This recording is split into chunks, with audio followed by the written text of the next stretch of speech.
right, we are waiting to get into Spooky Empire. This is the current line, and it's currently 10:52. It opens at 11. Spooky Empire is located at the Wyndham Resort in Orlando, and this is going to be the last Spooky Empire here at this resort because this resort is actually getting demolished. It's not going to be here anymore. All right, so I was mistaken. This line is for the pickup for your ticket. I can just go right in because I already pre-ordered my ticket online. All right, Spooky Empire has opened its door and people are flooding in. So we are at the official Spooky Empire merchandise store here. They have these posters that you can buy. Here's the Willy Wonka and the Chocolate Factory poster. This is a really cool one. They got the Spooky Empire Tiki mugs. The Jason Voorhees one, I have that one. The Witch one's pretty cool. I have the pumpkin one. Got the Jason hockey mask. Here are the t-shirts that they have from past events. The 20th anniversary t-shirt is still here. Yeah, so you can pick up a 20th anniversary t-shirt if you missed out on the 20th anniversary of coming to Spooky Empire. They still have them. The cast of Friday the 13th is going to be here from 2009, so you can get this poster to have it signed. It says today's date. Alice Cooper is here. This is pretty much like the last one of this poster, so if you want it, you can get it signed by Alice Cooper. We are heading into the convention now. This is the vendor room. This booth has a real-life terror dog. That's really cool. You can adopt a baby terror dog at this booth. They are sold out for this show. Oh wow, look at this. They have a real cool Marshmallow Man statue here. That's awesome. Got the fire trucks, the taxis. That is so cool. You can buy that here. Here's their information for their website. Check them out. They also have this really cool Pirates of the Caribbean statue here. It lights up, makes noise. This one is $800. Loungefly bags are at this booth. Groot and Rocket, Harry Potter, the villains, Cruella de Vil, Jurassic Park, Pokeball, Elf. That's a really cool one. Here's another Jurassic Park that's really cool, and Ghostface. This is the Terror at the Track booth coming in October. They got all these gory parts. You come see Norm. Yeah? At the Overdale Speedway at Terror at the Track. All right. I am the groundskeeper. I'll keep everything since the track took my soul 20 years ago. All right, I'll check it out. There's a lot of shit going on there. All right. I have the figure with me too. Oh, you have the figure too? That's awesome. Great cosplay. He also has the messed up face too. That's really cool. Really awesome. Thank you. This is the Magic Mushroom booth, and you can take a photo in front of this giant mushroom that they have here. And they have some gummy bears over here, inflatable gummy bears, and they have mushroom seats.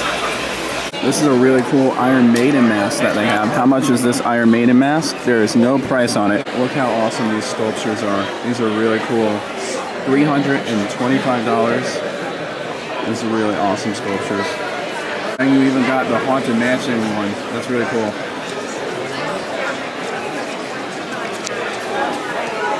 Basket case? What's in the basket? My brother. Oh my god. This is the Skipper Hoss booth. I have all these really cool 3D posters from the Creature from the Black Lagoon. They are $25. They got a whole bunch of them here. They got a whole bunch of other movies too. This is a really cool ink and paint Jessica Rabbit poster.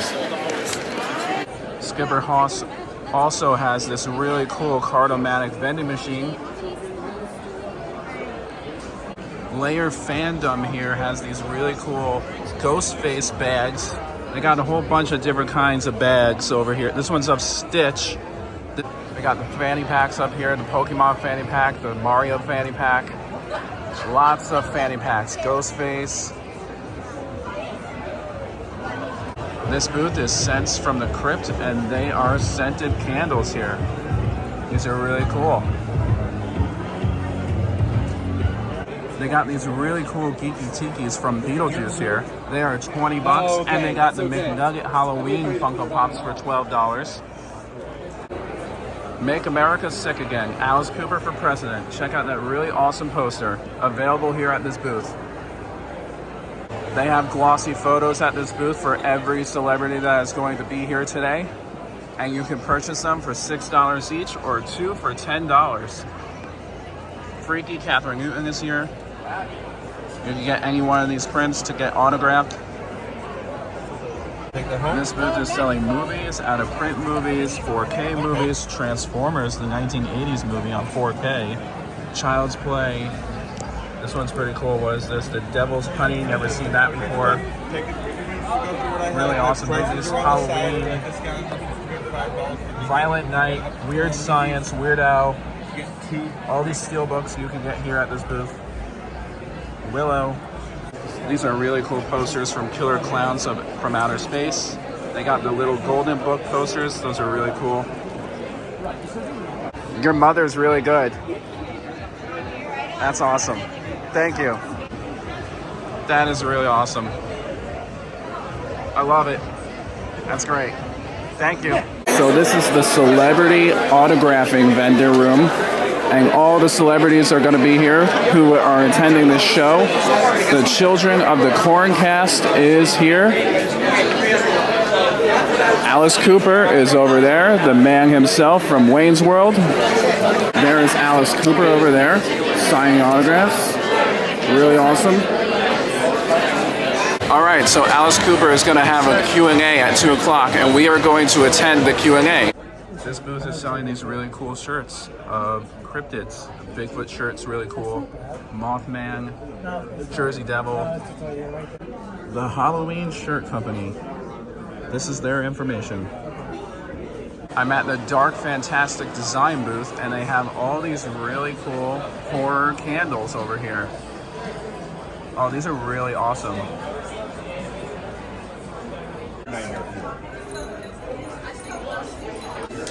Jason. Hello, Mr. Voorhees. Hello. I hear the music playing in the back. Oh, that is so awesome. Easiest time because I'm used to working live in front of an audience. Yeah. Whereas a lot of those people were film, people where they can take, let's retake that, let's retake that, let's retake that. You had to do it once and right. Yeah. The whole, and there's Weber and Rice right there, the two guys that wrote it. Eye level. So you better get it right. That was fun to do. Excellent. Did you ever have a favorite performance? I know you were really famous for killing that chicken on stage and everything, but did you ever? Which I never killed. Okay. Can I tell you the chicken story, please? Yes. All right. So, the Toronto Peace Festival. We go on between John Lennon and the Doors. And we open these, feather pillows, and you hit them with CO2 cartridges, and it's a blizzard on stage, and John Lennon's over here, and the Doors are over there going, yeah, this is great. And all of a sudden I look down, there's a chicken on stage. I didn't bring the chicken. Nobody I know brings a chicken to a show. They go, I got my keys, I got my tickets, I got my chicken. And so I look down, there's a chicken, and we have white feathers. I went, oh, somebody in the audience brought a chicken and put it on stage. I said, well, being from Detroit, I've never been on a farm in my life, okay? It had wings, it had feathers, it should fly. Chickens don't fly as much as they plummet. So I took the chicken and I went, heaved it out in the audience, and the audience tore it to pieces. The Toronto Peace Festival. The capper to this story is that the first 6 rows were all in wheelchairs. They're the ones that killed the chicken. Threw it back on stage. And next day, Frank Zappa, who produced us at the time, he says, did you kill a chicken on stage last night? And I went, no. And he goes, well, don't tell anybody, they love it. So that's when I realized the audience was looking for a villain. There were all these rock heroes and no villains. There were all these Peter Pans and no Captain Hook. And I went, I will gladly be Captain Hook. And you know, that's where it was really born. That's where the idea of a rock villain that was funny and could deliver the music, but at the same time scare you, you know. Do you, since you were like the first villain in rock and roll, do you, like, people that are doing it now, how do you feel about that now? I mean, Well, it they're really all doesn't- friends, you know. I get that they're all friends, but in the back of your mind, you're like, man, like, that's my gig. That never bothered me. You know, everybody wanted there to be, when Bowie came out, Bowie used to come to our shows and see the theatrics. And he would say, he'd tell his band, this is what we have to do. And then he became, you know, Space Oddity and all the things. But there was never any, I never saw him as a threat to me. He was doing something totally different. So I like that. I like the fact that we had opened the doors to the fact that you could be a theatrical band and make hit records. That was something that never happened before. And, you know, in Kiss, I mean, we told Kiss where to buy their makeup. You know, what they were no shock to us. We knew them, you know. And I told them, I said, don't do our makeup. If you do our makeup, they're going to kill you. So they went with the kabuki makeup. And they were very smart. They did it totally different than we did it, you know. You know, it's also interesting how you're Alice on stage, but then you have another persona outside of on stage. But like Marilyn Manson and like Rob Zombie, they're always Marilyn Manson or Rob Zombie. You'd be surprised. Rob Zombie, we toured together. In fact, we're touring together this summer. Yeah. He's like my little brother. And I'll have a dressing room next to his. And he's got the worst disco music playing. I'm talking 70s horrible disco. And I'll go, I say, what are you doing? You know, and he's going, this stuff gets me up for the show. Really? Every lead guitar, everybody in rock has a different idiosyncrasy.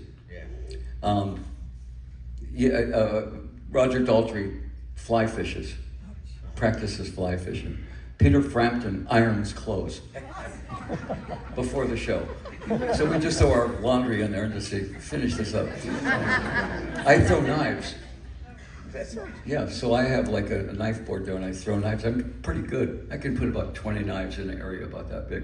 But that's how I just get ready for the show. And I watch really bad kung fu. I mean, not good kung fu. I'm not talking about, not D movies, you know. And for some reason, that's become my idiosyncrasy for stage.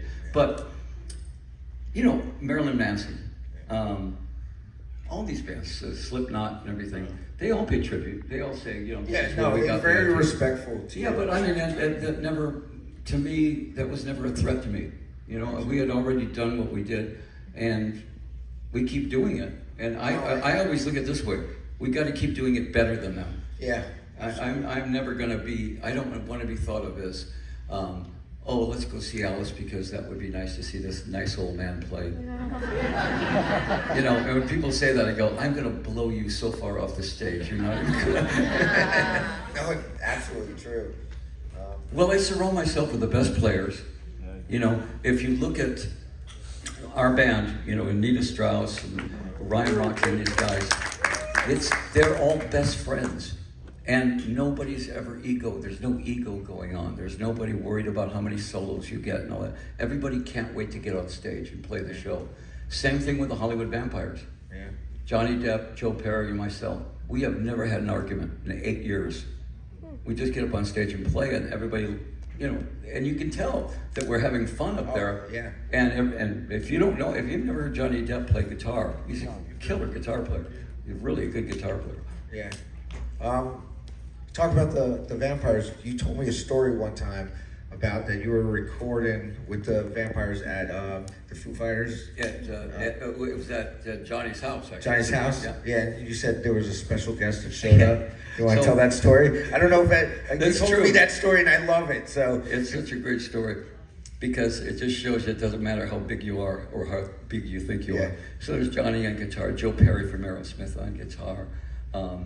I forget, the room was full of rock stars playing this one song. Paul McCartney walks in and sits down at the piano.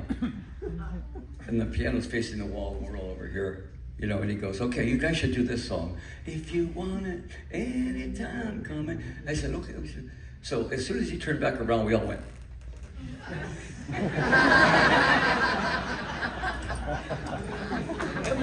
We all did. As soon as he turned around, we were all, yeah, okay. We'll do that. You know? But you're in a room with Paul McCartney. Yeah. It doesn't get any better than that. And we're all like little kids because he was the Beatle. You know, he was the music. And he's just the nicest guy in the world. If he came to your house for dinner, he'd do the dishes. I mean, that's who he is. And he was immediately a vampire. He's a vampire now. And the funny thing was I said, well, you have to go through the initiation. And he goes, what's that? And I said, well, there's some red vines, licorice. I said, and there's guacamole. You have to dip it in there and eat the whole thing. And he said, okay. And he goes, he does it. And he says, when did you guys do that? Well, we never did that. Crazy? You think we're nuts? That's awesome. There's rumor that you introduced Brian Wilson to John Lennon. Oh, yeah. Well, Brian Wilson, you know, who is another, there's two guys probably in the business, maybe three, that are considered maestros. I mean, best of the best. Frank Zappa was one. Frank Zappa could direct the Philharmonic Orchestra because he knew more about music than anybody on rock and roll. Brian Wilson. And we're sitting after the Grammys one night, and it's Iggy, myself, John, you know, everybody sitting there.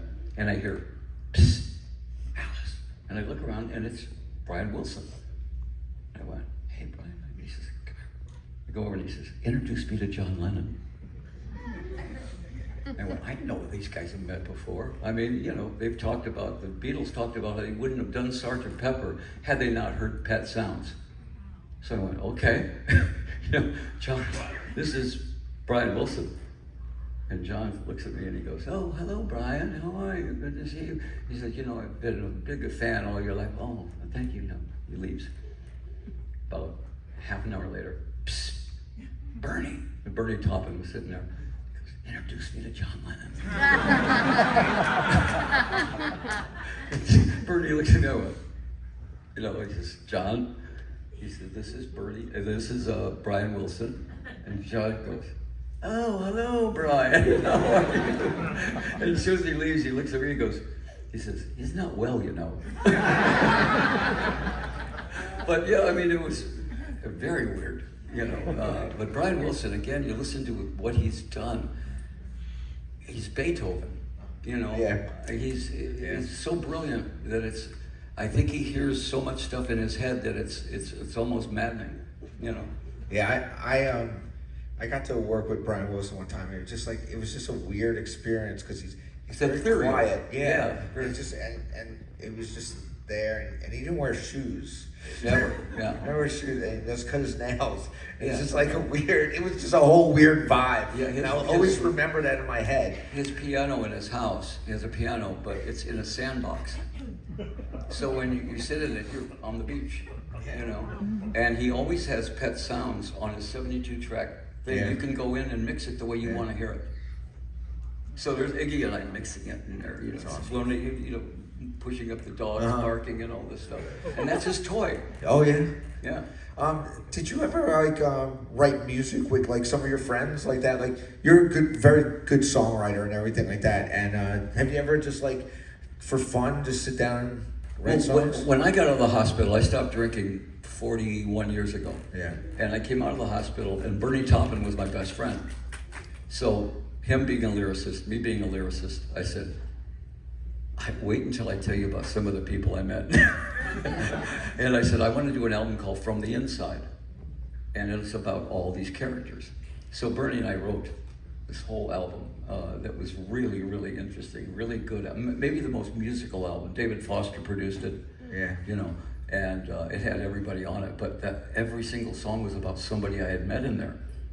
And of course, we exaggerated them, you know, and everything. Yeah. But Bernie and I would, you know, he would write a line, and then I would write a line. And so we would try to trap each other, you know. And he wrote a line that ended in the word orange. And he says, there's no rhyme for orange. And I said, really? Because I had a door hinge that was orange. So I left him with month. There's no rhyme for month. I don't care, think about it. There's no rhyme for month. Is it difficult to write songs with other people, or do you just like doing it on your own? No, it's fun. It's actually fun. Yeah. Because you pretty much on the same wavelength as they are. Here's the name of the song. It's called Millie and Billy. Millie chopped up her husband and put him in a thing and sent him somewhere so she could be with Billy. I said, oh, well, that writes itself. You start with the chorus and then you start reinforcing until you get to the chorus. How did this all happen? And she's talking about chopped up in cellophane. Guess love makes you do funny things. Yeah. That was the punchline for the whole song. That's great. Hey, if you guys want to ask some questions out there, anybody want to ask some questions? And no math, okay? Please, no math. Yeah, come on up here. Right there. You ready? Hello, Alice. My name's Rihanna, and I have a really good question for if you had to be a movie character and replace their lives, which movie would you take, and which movie character would you become instead of this life you have now? I certainly probably wouldn't be a hero. But I wouldn't mind, maybe a sympathetic Jack the Ripper. Nobody's ever looked at the soft side of Jack the Ripper. Yeah, I think I'd play Jack the Ripper pretty well. Yeah. Thank you very much, Jack. Thank you. Hello, Alice. My name is Larry. In 40 plus shows, I've seen you die by a giant syringe, spike box, hanging, electrocution, and guillotine. So what's your favorite way to die? And is there something you'd like to die you haven't been able to do yet? Well, the wood chipper. The wood chipper we tried. It just didn't work because the audience was covered in meat. It's not bad. But we tried all kinds of different, because Alice being the villain, any good play, any good book, any good movie, the villain's got to get it in the end. That's the only satisfying way that anything ends. I don't care if it's Shakespeare, I don't care what it is. So Alice needs to get it in the end, and then he always comes back with a white top hat and tail, reborn, right? We tried to do the electric chair, and that was the very first thing we did, and it didn't have any impact because there was no sudden thing to it. The guillotine was, when that comes down, it misses me by 8 inches every night. That's a 40-pound blade. And I always wanted the audience to have this feeling that they have when they go to the circus and they see a guy in a cage with lions and tigers, and he has a chair. A tiger could take that chair out in a second and kill him. And there's always that moment where you go, this really could be the night when Alice's head gets cut off. And it could. So I want that element in the show. Same thing with the hanging. There's an immediate boom to it. That, when you can't do that with all those other things we tried, it was always either the guillotine or the hanging. That was the only 2 things that were abrupt death right there. Thank you. Hey Alice, my name's Eric. So I know over the past decade or so you've brought out like the song Clones here and there. Yeah. Any thought to the, bringing back any of the Blackout album songs, particularly off of Dada? Well, to explain the Blackout albums, period of about 1980 to 83, I may have been doing drugs. I was in the great, LA cocaine blizzard where everybody I knew was doing that. And I did 3 albums during that time that I don't remember writing, recording, or performing. Rock and roll. Yeah. Lucky I'm still here. But, finally got a hold of myself. But those albums are always some of the most interesting albums. Zipper Catches Skin, and Dada, and Flush the Fashion. Flush the Fashion, Special Forces. I listen back to some of those songs that I don't remember writing, and I go, oh, that was pretty good. but I don't recommend it. Okay, I don't recommend it. Can I ask you something? You said everybody was doing it. Was there anybody not doing it? Not that I know. No, it was pretty universal at that time, you know. But you know, that was easy to stop. As soon as I got to a certain point, I went, okay, that's enough. Boom, enough. And the alcohol was harder because I drank for so much longer, and it was a prop. I always had a beer in my hand. That's what I always say, that I have a prop, That's I it. drink. It was. If you ever see a picture of me, I'm always carrying a beer in my hand. Yeah, that was It's a prop. When I quit drinking, Budweiser's stock plummeted. They begged me to start drinking again. No, I mean, I always had a Budweiser in my hand, but I only drank like that much. I was never drunk. I was always on this golden buzz. Yeah. That just kind of like this Dean Martin. I was sort of the Dean Martin of rock and roll, you know. Yeah. But I was never, you know, that stuff. And so nobody really could tell there was a problem. Even my wife, Shep, nobody really knew there was a problem because I was doing my shows, doing my interviews, doing TV, doing movies, all that stuff, and knew all my lines. Internally, though, there was lots going on. My pancreas, everything was just, I woke up one morning and threw up blood. And my wife said, oh, party's over. And she was right. Next. My name is Charlie, and I was wondering, with all the greatest hits you have had, do you have a favorite song that you perform? Well, Dwight Fry is the one that everybody, you know, do the straight jacket. And to us, it was the original band. We didn't just dip into rock and roll. We listened to West Side Story. We listened to James Bond music. We listened to all kinds of stuff. And we'd watch old movies. And I always thought that Fritz in the original Frankenstein, and Renfield were the two scariest guys. Yeah. They were the more really upsetting characters. And I said, and the same guy plays that. And what's his name? Dwight Fry. I said, well, he needs to get as much publicity as Boris Karloff, Bela Lugosi. So we wrote the song about the Ballad of Dwight Fry, who, you know, I do it on stage with a straight jacket and, you know, up lighting, so it's really creepy. The whole audience feels claustrophobic. Young people coming to the shows now, how do you feel about like the next generation? Well, it's a couple of generations going to your shows. Well, yeah, it's funny, when you do Europe or Australia, we just did those, and it's a younger audience. Yeah. And I think that they're coming because they've heard so much about Alice Cooper and you know, if Ozzy were there, same thing with Ozzy, you know, and they've never really seen a theatrical show like this. Our show is not lasers and all that stuff. Our show is very sort of psychodrama. And storytelling. And storytelling, and everything focuses on this main character.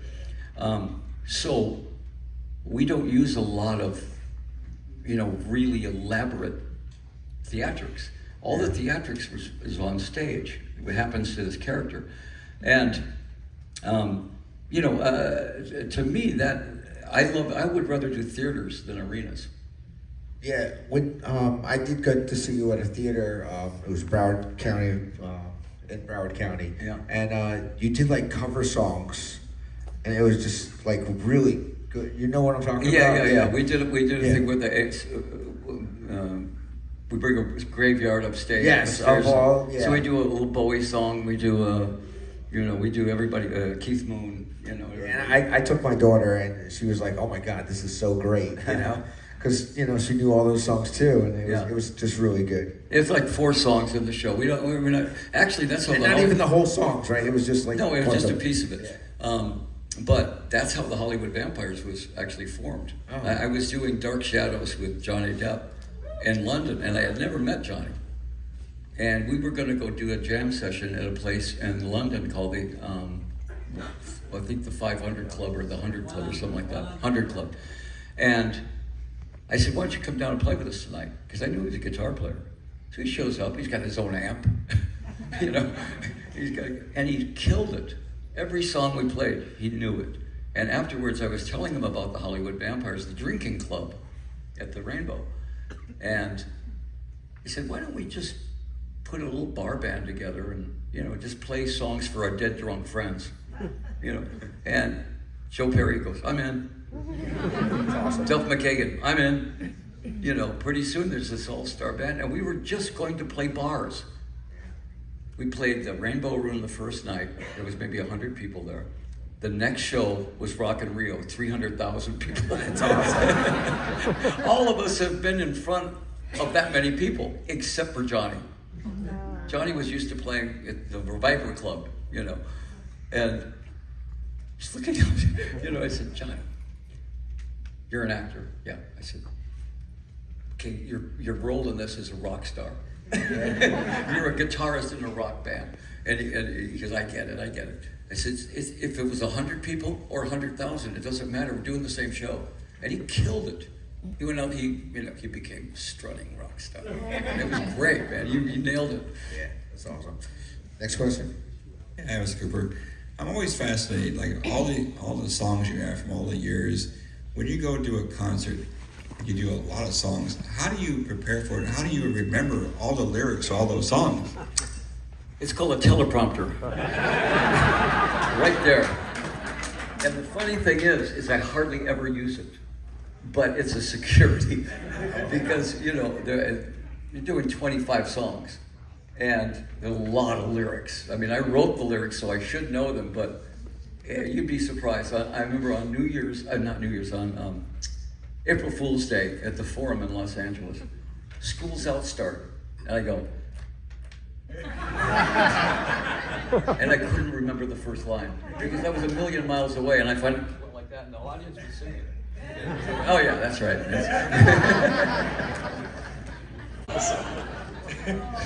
You know, if you're going to do Sgt. Pepper, you do it with the Beatles. But when they approached me with it, I had just come out of the hospital, and I wanted to work sober, because I was sober now. So I wanted to see if I could work sober. And they said, there's this character named Father Son. It's like a religious leader, but he's a totally corrupt religious leader and everything. I went, okay, you know, that sounds fun. But the only reason I took it was because I got to work with George Martin, who was doing who was producing all the songs, and I wanted to work with the Beatles producer, you know. So, and I got to beat up the Bee Gees. That's a twofer, you know. So I took the part, and when we saw the movie, everybody in the movie went, "Oh boy." It was, you know, it's not what Sgt. Pepper should have been. But I mean, it was, for what it was interesting. You know, Steve Martin was in it. And the funny thing was, my wife was in the movie. She danced with Steve Martin on Maxwell's Silver Hammer, if you watch it. And she danced with Aerosmith on their song. So, you know, it was kind of interesting that she was in that also. Thank you very much. Classic movie though. Yeah, remember when Blockbuster was open and they had a section called Turkeys? I was in 3 of them.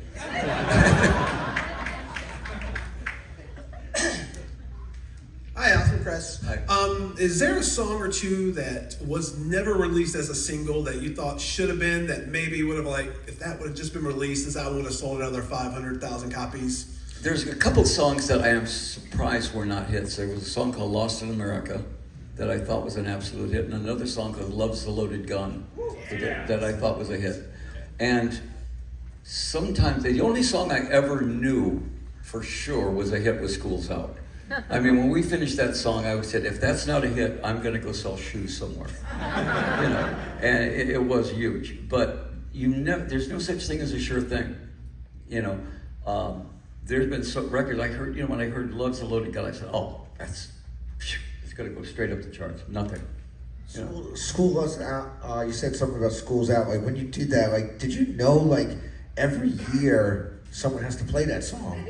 Like, every year, like, at the end of the year of a school year, oh, we're doing School's Out again. Well, you know, that was in the back of our mind. The idea was just to make the record a great record. that is going to get played on the radio, not realizing it was going to be the national anthem. You know? To this day, on the end of May, when school's out all over the world, I get emails from India, from Russia, from everywhere. Hey, school's out, man. We're playing it on the. It gets played on every school. Yeah, when I was in high school, we'd bring a box, the old boxes, and we'd play School's Out on the bus while we had a huge paper fight. And the school's out, and we'd be just pounding each other with paper. It was on the bus. The drivers used to hate us. Yeah. But they knew every year that's what was going to happen. It gets to the point now where teachers play it. They play it over the PA. That's the song that teachers play at almost every school. Yeah, awesome. We got one more question, so make it a good one. All right, this one's going to be a little bit unusual. Okay. Years ago, you were on The Muppet Show. Yes. How much creative input did you have as far as your characters and how everything went? Because I know it's fantastic working with Jim Henson, and I just love to hear something about that. At the time, it was the biggest show in the world. I watched it. I never missed it. And I get the call, hey, they want you to be on The Muppet Show. And this was at the top of when I was just absolutely hated by everybody, and I went, I spent all this time building this horror image. I really want to do the show. And I said, who's been on it lately? And they said, Christopher Lee, Vincent Price. I'm in. If those guys can do the show, I can. I never had so much fun doing anything in my life. We did it in London. It was a week of rehearsal. And I gotta tell you, Miss Piggy was coming on to me. And Kermit was getting mad. And I finally told her, I said, hey, Kermit, she's a pig. But you got to the point of talking to them because they talk to you, as characters, like, if you were sitting there, if you were a Muppet, and you'd say, what are you going to have for lunch? I said, I don't know. I said, what do you want to go for? And you're talking to a piece of felt, But they're so real, you bought right into it. So for a week, you just bought right into talking to the eagle, or you're talking to, and it was the most fun thing I ever did in my life. And as far, they would let you, if you had an idea for something, they would go right with it. Henson was so much fun. Frank Oz. This was the original guys. And they were all New York guys in London. So I felt right at home. They were just, it was truly fun. And every birthday, I still get a little porcelain Muppet for my birthday. They said they always do this. They always send you the porcelains.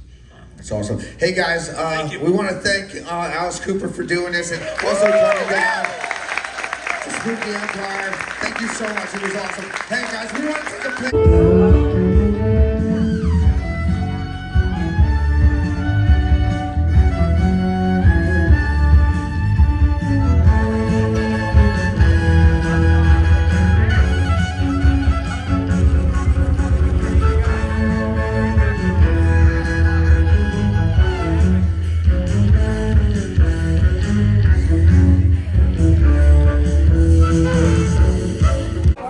We are walking out of the Alice Cooper panel. That was a really cool panel. I really enjoyed watching that panel.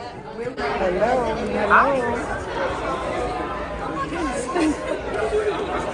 scariest. Oh, the dog. That's going to do it for this video today. I had a really good time at the convention. Make sure to like the video down below, subscribe to the channel for more videos.